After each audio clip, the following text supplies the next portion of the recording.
Hello, everyone. Welcome to the Healing Brain. This is our webinar and podcast at Domain International that we host every week. And we invite parents to join us from around the world to ask us their biggest, most important questions about their special needs children, and we do our best to answer it. So wherever you are on the world, and whether you're watching this right now on YouTube, Instagram, or Facebook, you can go ahead and type your questions into the comments box, and we'll see your questions and we will answer them. Today, we're going to be talking about a special subject, which is how do you go about starting to teach a child with special needs how to read? Most especially a child who may not be able to speak or speak very well, a child who might have been diagnosed with a learning disability or even dyslexia. So I'm going to talk about that topic today. Before we jump into how to teach a special needs child to read, I do want to make a couple of quick announcements. So the Domain International team has a lot of traveling coming up. So in April, well, actually, let me start this month in March. Our staff is going to be going to Serbia and Croatia to see families there, to assess children and create customized programs. In April, we're going to be seeing families at our European Center in Italy, where families come from around Europe and the Middle East. In May, we're going to be doing appointments in India, in New Delhi and Bangalore, and also hopefully in Dubai. And after that, well, we have appointments available year-round in Philadelphia at our headquarters and also online. Colleen, in terms of Philadelphia, do you happen to know when our next availability is? So yes, we do have, we just got a family needed to move their appointment. So we just had an appointment open up April 13th. But that's the only one before May. Now, what that means, folks, is if you're listening and thinking, oh, yeah, we'd like to schedule an appointment, but maybe not April, May, maybe we're thinking in the summertime, please get in touch with us sooner rather than later, because things really do fill up. And it's upsetting when a family calls and says, oh, we thought we'd schedule an appointment for a month from now, and I have to say there's just no way. So we'd really rather get you started sooner rather than later. But yeah, April 13th we have an opening, and then our next appointment in Philadelphia would be May 4th. Perfect. Thanks, Colleen. I know that in June we've got appointments scheduled in Melbourne, Australia. And then I think after that, the next trip might be in August to New Zealand. So we'll be in Italy in July. Italy in July. Yeah, that's exactly right. Thanks. So those are the upcoming trips. If you're interested, Colleen, can you share your contact information if people are interested? Absolutely, yes. So my email address is info, I-N-F-O, @domaininterntional.org, and that is my direct email address. You get me. And my phone number is country code 1-814-232-8668. And I can do WhatsApp as well, so. Perfect. Great. All right. So our topic today is how to teach a special needs child to read. Now, if you have questions on any topics around children with developmental delays, special needs, or you want to learn more about the Domain method, you can type your questions into the comments box and we will get to them in order. But we're going to start off with the topic of teaching a child to read. So, when we look at the population of children with special needs who have reading difficulties or are unable to read, to be honest, it's the vast majority of children. And unfortunately, many children who are diagnosed with a developmental delay are never even taught to read because for many teachers and professionals, it's considered kind of impossible. And the underlying myth, which is very destructive, is the idea that children who have limited or no speech cannot learn how to read, right? This is something that you'll very often hear. Oh, the child doesn't speak or doesn't talk a lot. How can he learn to read? And reading is actually not something which is connected with speech. Reading is a visual ability, right? So for example, if I show you a word right now, you're able to look at this word and read it immediately as bear, right? For people who are listening to this but not watching, I'm holding up a big red word that says bear. And so your brain looks at this word almost like it does a picture, and you immediately in your brain recognize that word as bear. And by the way, all of you just did that without saying that word aloud. So speaking out loud is not a prerequisite for reading. And the reason for this is when we read, we use an area of the brain called the visual word form area. And the visual word form area is a small area of the brain which is for word recognition. So the visual word form area can look at this bunch of squiggles on a paper and recognize it as bear, which is what just happened in your brain. The visual word form area, amazingly, develops, okay, before the speech areas of the brain, which is why with this program, we even teach babies and young children how to read and recognize words. So a child does not have to speak, right? And for example, right now, if I put tape over your mouth, it wouldn't inhibit your ability to read either.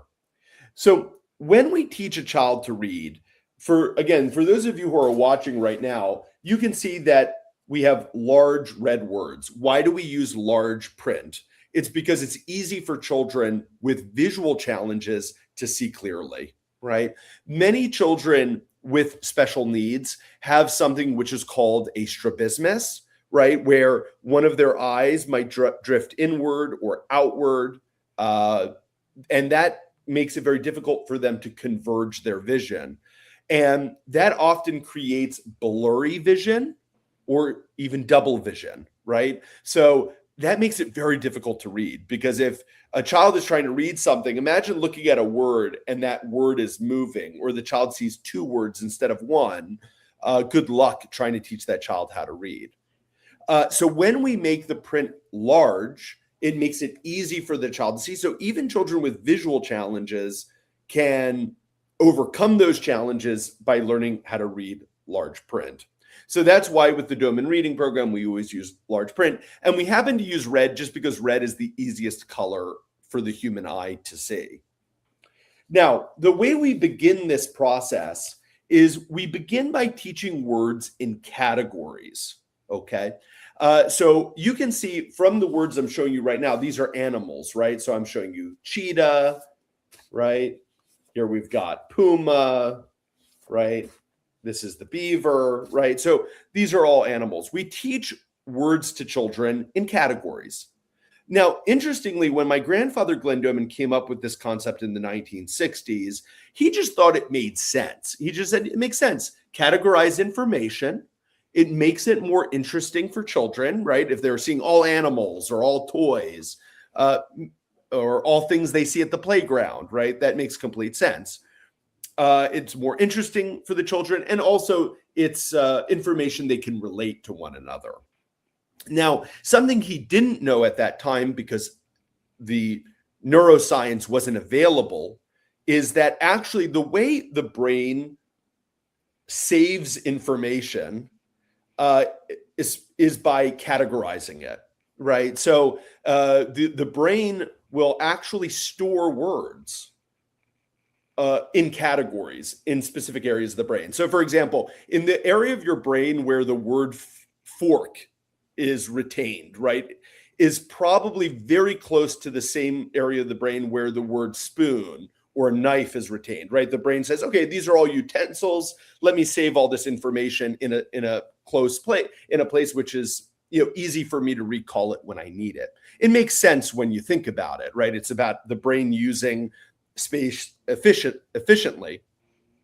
And maybe a funny example of how this works is, as parents, have multiple kids, they often will recall the wrong child's name, right? They'll look at John and they'll say, hey, Sarah, or something like that. That's because their brain has saved all of the children's names in one location, but because they learn them as adults, their brain is retrieving the wrong information, which doesn't happen for the vocabulary we learn as little kids. Anyway, just a fun side fact, but it's helpful in understanding how the brain sorts information.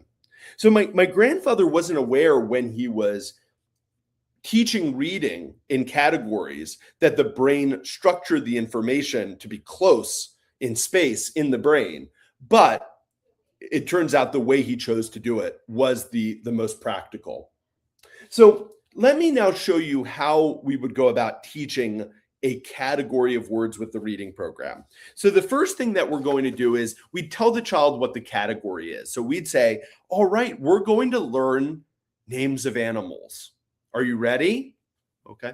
Then we're going to show a picture card followed by a word card. Now, let me talk for a second about why we do it this way. It's because we don't want to necessarily presume that a child knows all of the things in this category, right? Maybe they know what one of the animals are, maybe two, but they may not know all of them. So by adding pictures, it allows the child to learn what those animals are. That grows their knowledge, it grows their comprehension. Very important for children with learning challenges. But also, when we show them the word, the child now has something to connect that word to, right? They can learn how to read the word bear, but they also know what the bear is because they learned it as a picture.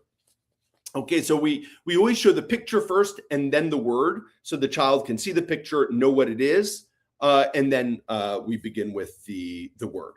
Okay, so let me show you how I would show this category. So I'd say, all right, you ready to see animals? Let's get started. So bear,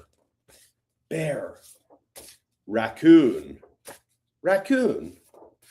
cheetah, puma, last one, beaver, and beaver. So I just showed you 5 pictures and 5 words. That's a set. Now, by the way, when you're done the cards, the best thing to do is to clap, woohoo, cheer with the child, hug your kid, because we want the child to associate reading with fun, which it is. Reading is a fun activity. But very often when children are taught in schools, they associate reading with stress. So we want to do the opposite of that. We want the child to think reading is fun because it is. And so we make these sessions fun. So parents often finish the teaching sessions with hugs and kisses and high fives, whatever feels a natural way to celebrate in your house. Now, you might have noticed I showed those materials very quickly. Maybe I spent only 1 second on a card. This is because, and this is, I think, counterintuitive for many people when they're working with children with special needs. The faster you show the materials, the better. Both largely because the faster you show the materials, the more interested the child is.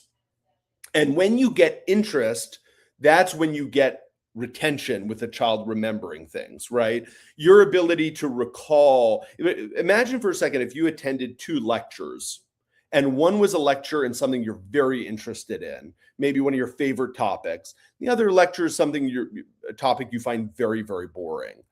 Your retention of information in the interesting lecture is going to be much better than the lecture you find boring. In fact, if the lecture is boring enough, you may tune out entirely. You may not remember anything, right? Because maybe you're thinking about something else.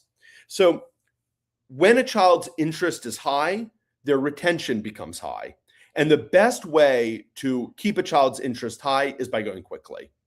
And it's amazing how in a world with children who might have hyperactivity, where it might be hard for them to sit and focus for periods of time, that teachers and professionals expect children to actually focus for long, long periods, And, very often if you hand these materials to a teacher without giving them any explanation, they'll try to show it to the child and say, like, look at the word, look at it, keep looking, and they'll keep trying to get the child to look at the materials. And it drives the kid crazy because the kid is thinking, hey, I saw it already, move on. Like, why are you forcing me to look at something again and again and again? At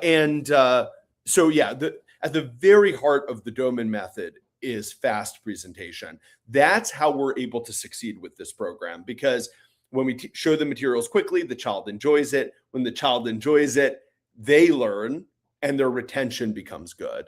And so what we can do is, you see, I just showed you those 5 words. It took me 5-6 seconds, right? if a child enjoys this, well, now we can easily show these materials 3 times in a day to a child. They'll be happy to see them because they know the sessions are going to move quickly. So when we can show the materials, let's say 3 times a day for 5 or 6 days, children now learn the materials because they get the repetition they need to learn. Okay. So that's why, probably many people who know about the Doman method know that one of the things we always teach parents is the importance of frequency, intensity, and duration, right? 3 incredibly important words. Frequency is how many times you do something.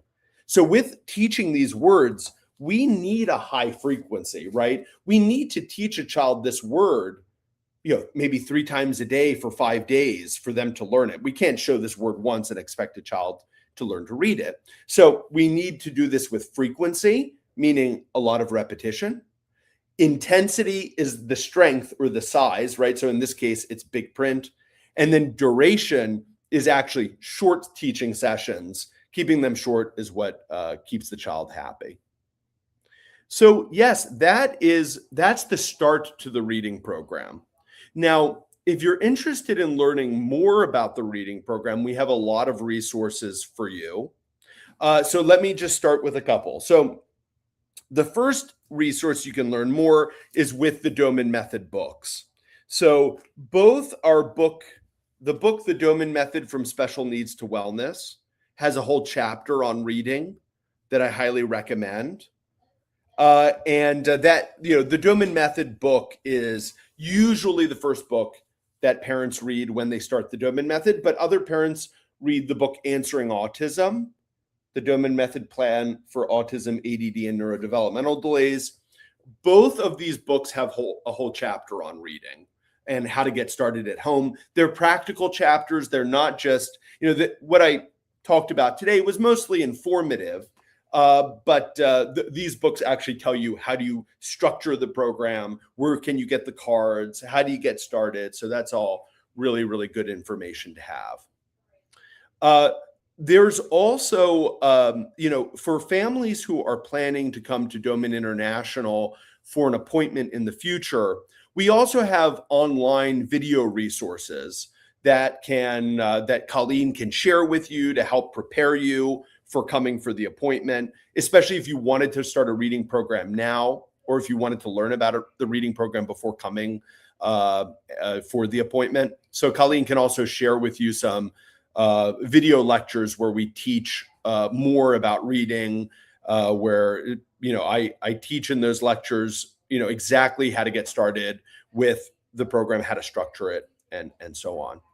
And then, of course, when families come for their appointment at Doman International, regardless of the location, we always evaluate a child's reading ability. Even if they're young, we'll evaluate it and put that child on a pathway to learning to read, almost regardless of age, because we found it to be such a profound program for children's cognitive development. One important thing for me to say, the reading program is really helpful for speech development, because when we are teaching a child the reading program, reading is just the visual form of language, right? So many children, when they see cards like this, they get to see language through the visual pathway. Usually children just hear language through the auditory pathway, but with reading, they can see it through the visual pathway. And so now we can use 2 sensory pathways to teach language. And very often with children with special needs, that results itself in speaking more. So just to give you all an example, I saw a child a couple of weeks ago in New Zealand who was, I think I mentioned her on the episode last week. She's 16 years old and she started speaking for the first time in her life. In this last 6 months after her first appointment with Doman International. Well, reading has played a big role in her program. And she's demonstrating not only now an ability to read, because she learned how to read this period, she also started typing on her own. And now she is speaking more, right? So reading is more than just a really important cognitive ability. It is also, it can often provide holistic results in other areas of development. Colleen, any thoughts that you have about the reading program? You have a long history with it because you, like me, were taught with this reading program. True. So any thoughts that you have about it? You've also, as a mom, you've used it with your own daughter. Also true. Yes. I feel strongly about it. I can't think of a better way to teach kids to read. And I have a lot of experience with other methodologies, with friends of mine who are educators. And if you get your kid young and you're making it fun at home. I mean, every parent wants their kid to love reading. I don't think there's any, even a parent, or sometimes especially a parent who doesn't love reading themselves. They say, I want my kid to love to read, because we all know that that is the key to a very rich life. So I think that, just getting started early, and also not being intimidated if it seems like, sometimes parents are looking for feedback sooner than their child is ready to give it. Even if their child is, if your kid can speak and they're not speaking the words back at you, it does not mean that they really, the benchmark for whether or not it's working is if your kid's enjoying it.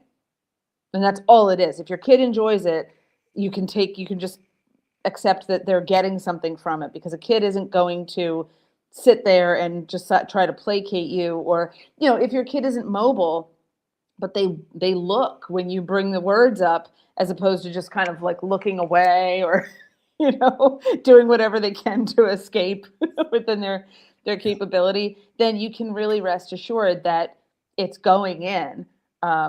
And so just try to be relaxed about it in that way, because I think parents they're like, is it working? Is it going to do something? Am I really doing it right? You're doing it right. If your kid is enjoying themselves and you're enjoying yourself, just, keep doing it. And one day your kid is going to surprise you by reading a word that you never even taught them. Yeah. Yeah, absolutely right. But it's got you. I guess my point is, there are so many years of experience to back this up. Yeah. Parents should really just try to relax and enjoy it, and don't worry too much about whether or not you're getting feedback yet, because if your kid is enjoying, then you're fine. Absolutely right. Yeah. And probably of anything that the Doman method is known for around the world, reading is what we're best known for, because it's been used by, the last time I looked it up, 13 million copies of How to Teach Your Baby to Read, my grandfather's book about reading, have been sold. And of course, that's just that book. Doman International's taught thousands of parents, obviously, about reading through the books I showed you, the Doman method and Answering Autism. We talk about reading. So the Doman method is best known for reading because of the very, very high success rate that it has. Okay. And well, interestingly, Colleen, this kind of follows up on what you were saying. One of the questions we got on Instagram is, how do you know when to move on from a group or a set of words if they aren't saying much yet? So to answer that question, generally when we begin this program, we show the category of words 3 times a day for 5 days. Some children will do as many as 7 days, but usually we start with 3 times a day for 5 days. That's 15 repetitions. For the vast majority of children, 15 repetitions is more than enough. Actually, for some children, it's too much. And they start to show that, you get on to the 4th or the 5th day of showing a category, and they're kind of bored, and they're like, come on, like, get me new words. So but for most children, 15 repetitions is more than enough. And so what we usually do is we retire the words at that point. And the reason this is important is that we always want to stop before the child wants to stop.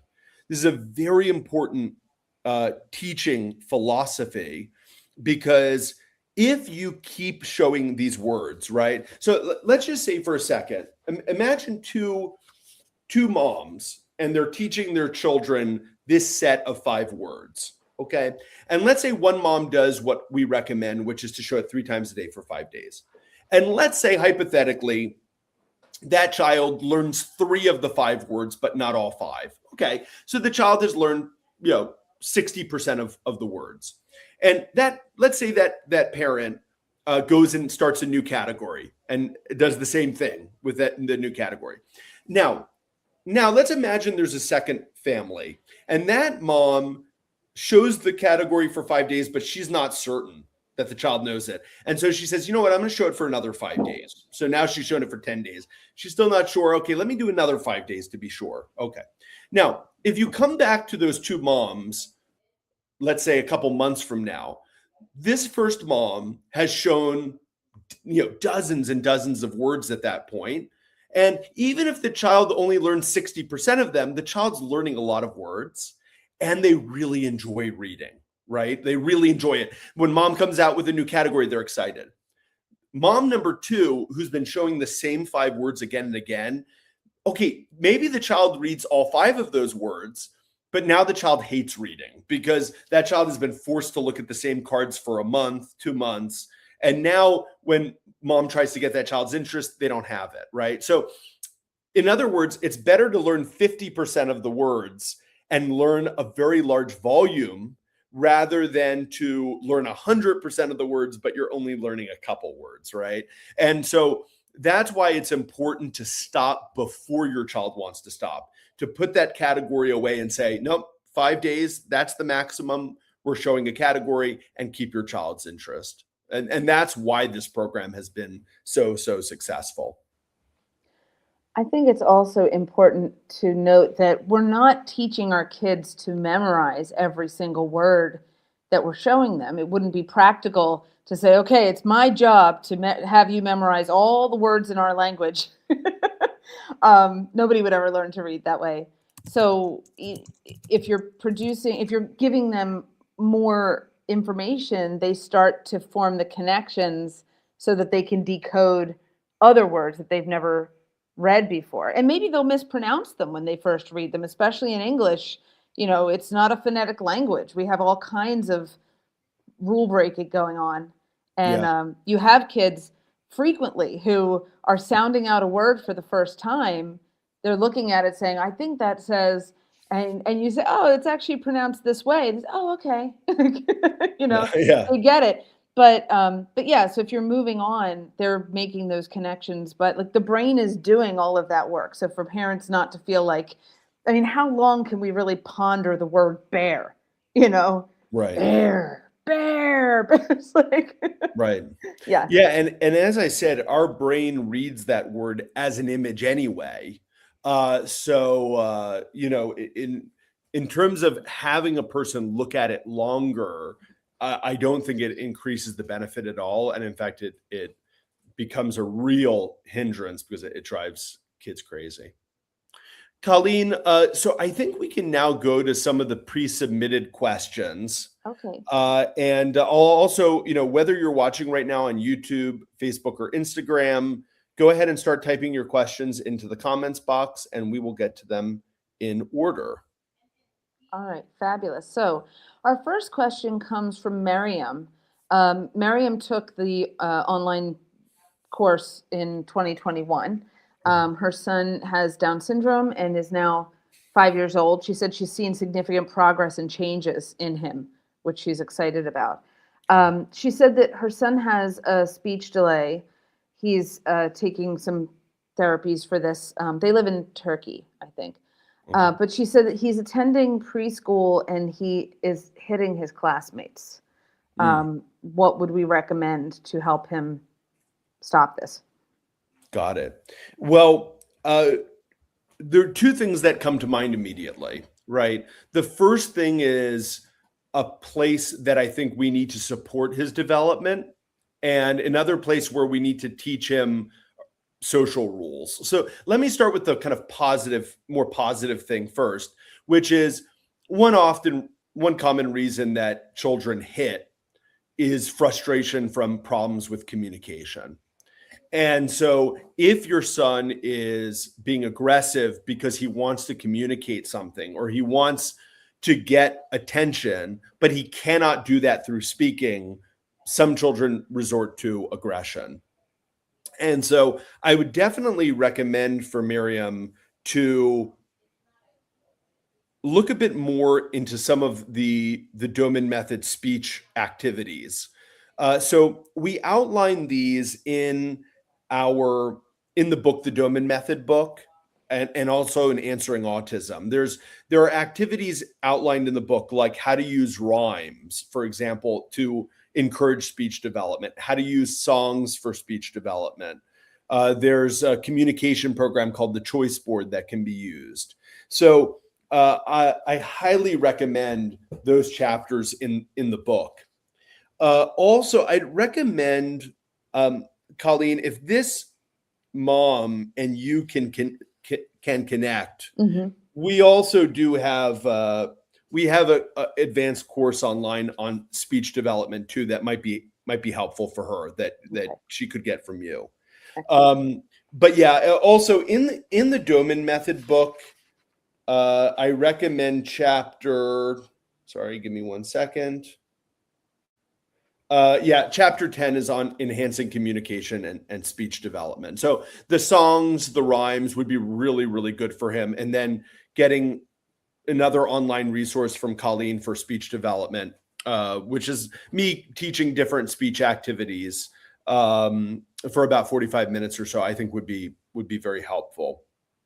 Okay. And then I think the other thing, Miriam, is, if we look at this from more of a behavioral standpoint, what we usually do with a child who's aggressive is we actually we have a program called the Code of Conduct, where we teach a child specific rules of behavior, and then there are consequences if the rules are broken. So in this case, I think you need to have a rule for him, something like, we are gentle with others, right?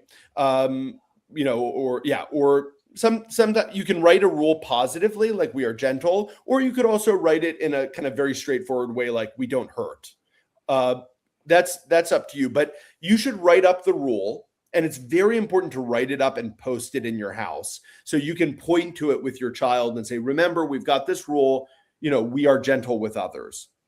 Now, rules, to teach a child a rule, in fact, to teach any human a rule, you have to teach the rule and then the consequence if you break the rule, right? So the best example of this is, imagine if our government said to all of us, listen, you can't drive above 100 kilometers an hour on the highway, but if you do, nothing happens, right? Like that would be the example of a rule with no consequence. And of course, then it just becomes a suggestion, and many people won't listen to it, right? As we all know, everyone would probably just drive like crazy people if that were the case. So you need to have a consequence if the rule is broken. And so now for each child, that consequence could be different, right? For some children, it might be, some kind of, privilege that they enjoy that they lose if they engage in that behavior, right? Or some parents will do kind of have a timeout system where they have something in their house like a tranquility corner, and it says, okay, if you break this rule for 1 minute, you do 1 minute of silence in the tranquility corner, something like that. So it depends on the child, and it depends on what parents are comfortable with. But the most important thing is the rule and the consequence have to be applied consistently, right? So a rule is meaningless if it's not applied consistently, right? Imagine if you got pulled over on the highway for speeding and someone else did, and they said, oh no, on Mondays, you don't have to pay this, but on Tuesdays you do, right? It becomes ridiculous. So a rule has to be applied consistently and immediately, right? So, it's important that if your child breaks the rule, you got to give the consequence immediately. It can't be something where it's like, well, next week you can't do this, because for a child, a week away feels like an eternity. So you write up your rule, you write up the consequence to breaking the rule, and then you have to apply the rule consistently. I definitely recommend, Miriam, that it's great that you've taken the course. We do have additional resources after the course, like doing remote appointments or coming to one of our worldwide clinics. So I also recommend you reach out to Colleen to talk about those options as well, because we'd love to see you again. Miriam has a follow-up question about hyperactivity and impulsivity. She said, for example, he does not want to keep a hat on his head or socks on his feet. What suggestions would you have to handle these behaviors? So that's because of tactile hypersensitivity, right? He doesn't like certain things on, directly on his skin or body because he's overly sensitive. So in short, I would recommend tactile stimulation, where you create a collection of different tactile materials that you could use, like different brushes, different sponges, different textures like velvet and sandpaper. And I would recommend several times a day, at least 3 times in a day, pulling those things out for a couple of minutes and brushing those areas of the body that are overly sensitive. I would recommend using 2 different textures in a session, using a rough texture and a soft texture. So for example, if you've got a rough brush for washing pots and pans, and then a soft makeup brush, right? Rough and soft. It's good to have contrast when you're doing the stimulation. So I'd recommend brushing those areas. The head you mentioned. What was the other area, Colleen? The feet? The feet. Yeah. The feet. Yeah, the head and the feet, interestingly, are 2 of the areas that tend to be most sensitive. But I do recommend you do brush the entire body, at least to begin with, because sometimes parents will start to realize there are other parts of the body that are overly sensitive. Like they'll say, oh, the neck or the hands. And also you can provide the tactile stimulation on those areas as well. Colleen, if it's okay, we've got a couple questions on Instagram that have popped up. Please. So we've got a question here from Ali who says, thank you for saying that, because I'm a fan of science, the science of reading versus sight words. And this does bridge for our kids with special needs. Absolutely. And I didn't spend a lot of time, Ali, explaining why phonetic teaching of reading, which is, having children sound out words by recognizing letters. I didn't go into why that's such a problematic way of teaching children with special needs, but it is very problematic. It often fails. And for most children, they're never even taught to read because it requires a child to use their language to phonetically sound out words, right? So even if we take this word, right? If you take a child who's been taught to phonetically read, right? A very young child, they're going to read this maybe something like BR, something like that, right? And that would be a completely normal phonetic reading of the word, but unfortunately it's not pronounced BR, right? They would, and by the way, even if they do that, they wouldn't even know what they would think, what's a BR, So rather than seeing the word as a whole and hearing bear, so especially with languages like English that aren't purely phonetic, this program is far, far better. But even with the phonetic languages, let's take Italian or Spanish, which are far, they stick to rules more. Still, if a child has poor or limited speech, learning to read phonetically is almost impossible. And unfortunately, it also reinforces slow reading as well. Even for children that can read out loud, they're slowed down by their own speech and they read slowly. So there are a lot of reasons why phonetic form of teaching reading to children with special needs is bad or problematic. And yeah, definitely this is the way to go. Ali also asks as a follow-up, what are your professional opinions about an AAC device for a child who repeats and says words with approximations because of muscle control? Not everyone understands. We are generally screen-free.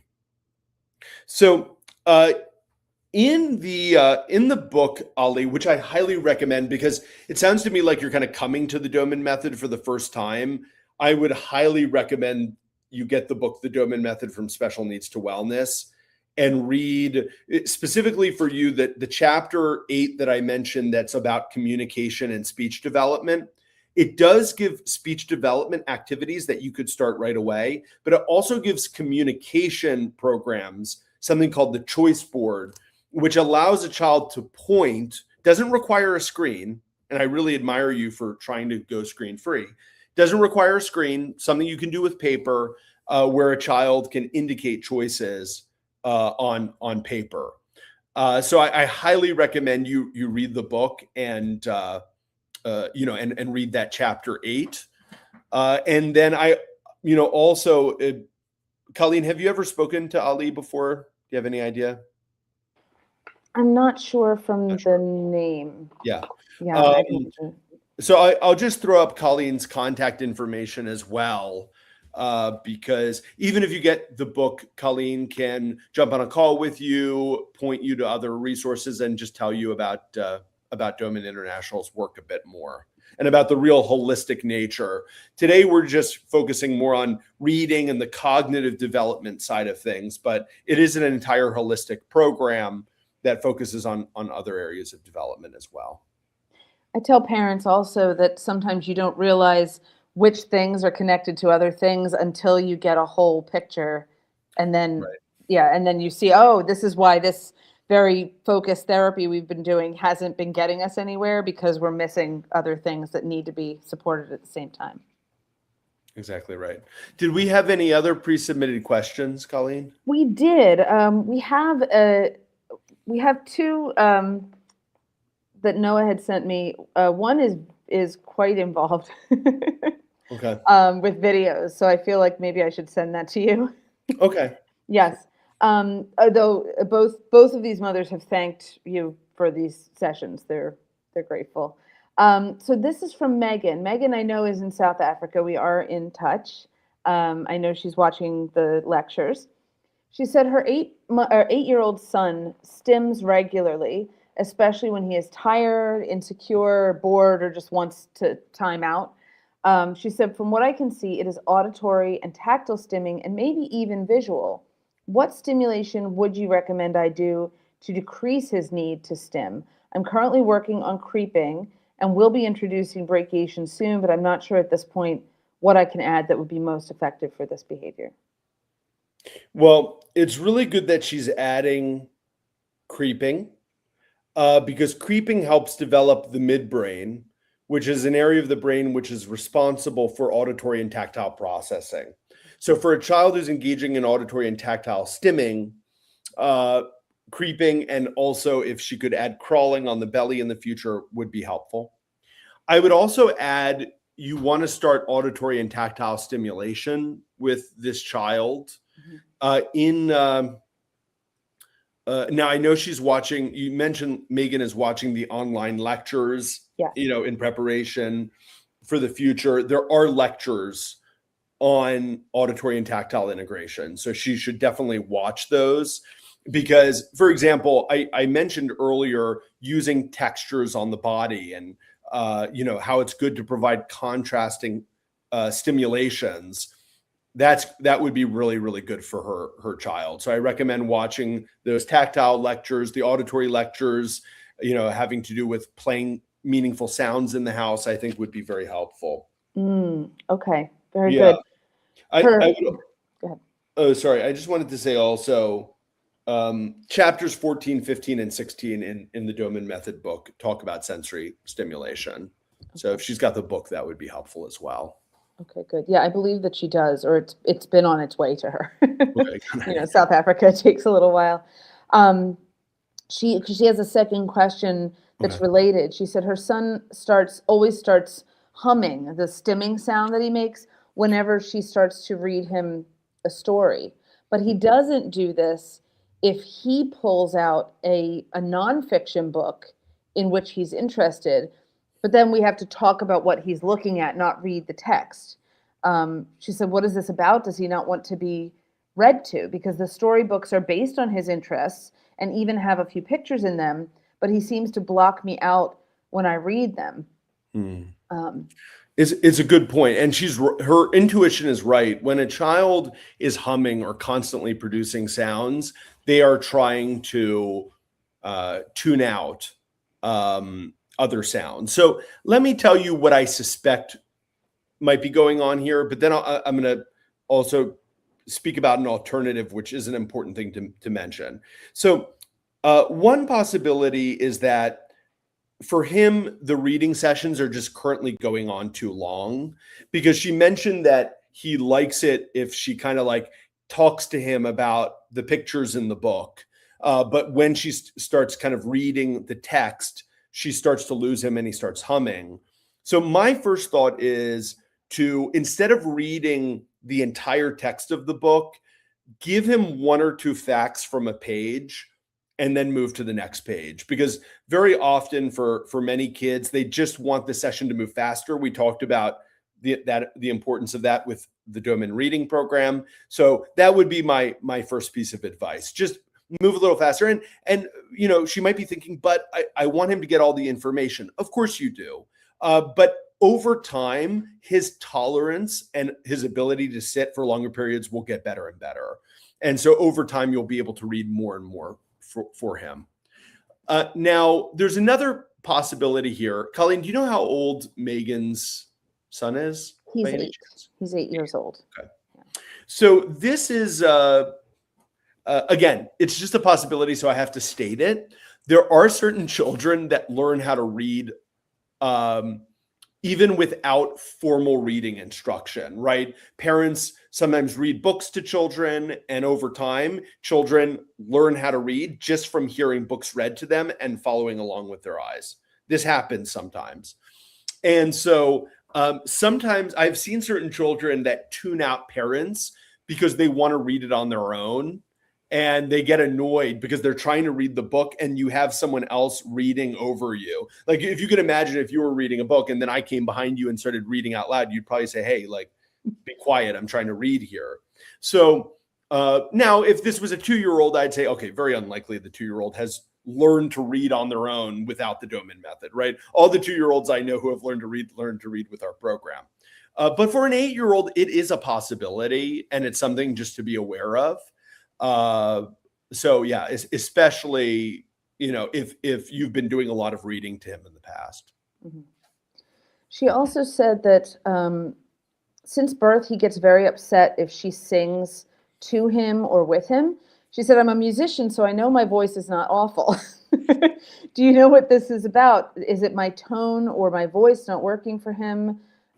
She said, I don't mind if his preference is not for my voice. I just really want to understand what's going on. Yeah, it's possible. There are children also, children who are hypersensitive to sounds, in my experience, tend to be more sensitive to high frequency voices, you know, like voices that are higher in pitch.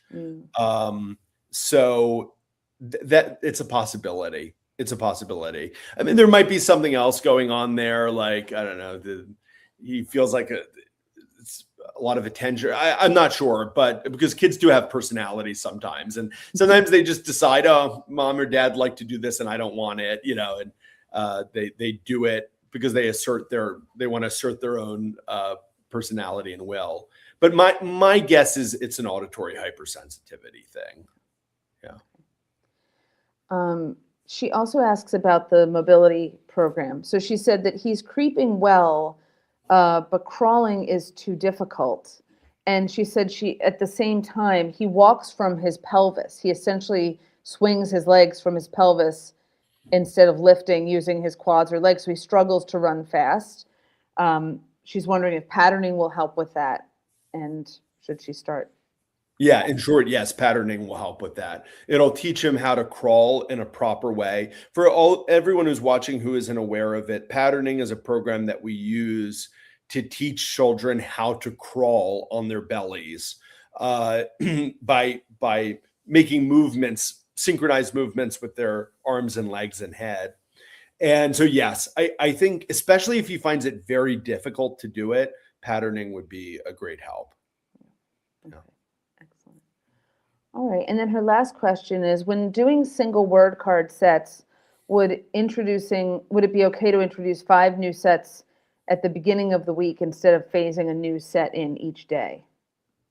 Absolutely. And in fact, now we even recommend that for most Yeah. families, where we say, all right, you know what, at the beginning of the week, add your new materials, show them for the week, and then the following Monday, retire all the ones from the prior week and add the new materials on Monday. Like, just to give an example, right? So these animal words, maybe you start them today on Monday, but by next Monday, you're going to retire them out and replace those words with a new set. That's absolutely fine. When my mother began our program when I was a kid, I remember that because she started with adding one day at a time, and she used to have a date stamper, and she would sit with her materials. She would stamp the backs of all of them so she knew when she started them, so she wouldn't get confused. But then after a little while, that didn't last very long. After a little while, she's like, "All right, I'm doing everything at the beginning of the week. We do our program, and also it got faster. Anyway, she was moving through materials faster and faster because we wanted things faster and faster. So sorry, folks. We got a question here from Lucy who says, if a child can crawl, do we still need to do patterning? It depends, Lucy, on the child. It's kind of one of these things that we assess when a family comes to the Doman International Clinic. We evaluate the child and then decide if they need patterning or not. And it depends on a host of factors, right? For example, some children can crawl on their belly, but they don't crawl normally, right? They cannot crawl in a synchronized cross pattern where their right arm and their left leg are synchronized, or their left arm and their right leg are synchronized. So sometimes those children do need patterning because we need to teach the brain how it feels to move in a correct cross pattern. So there are sometimes even children who walk or run that we do patterning with because their brain needs to feel how it feels to move in a normal cross pattern.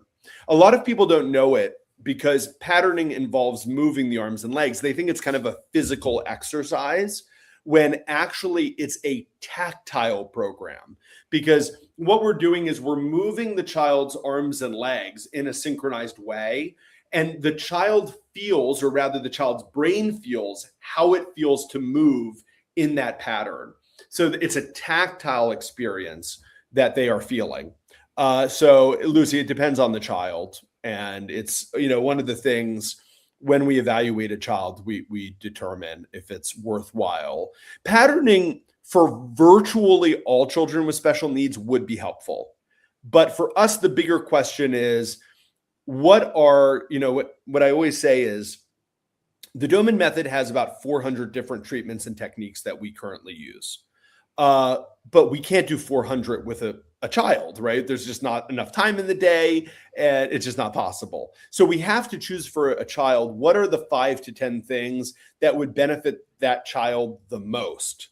And then we do those 5 to 10 things, right? To get the results that we're all working to achieve with the child, that the parents and us together decide we're going to focus on.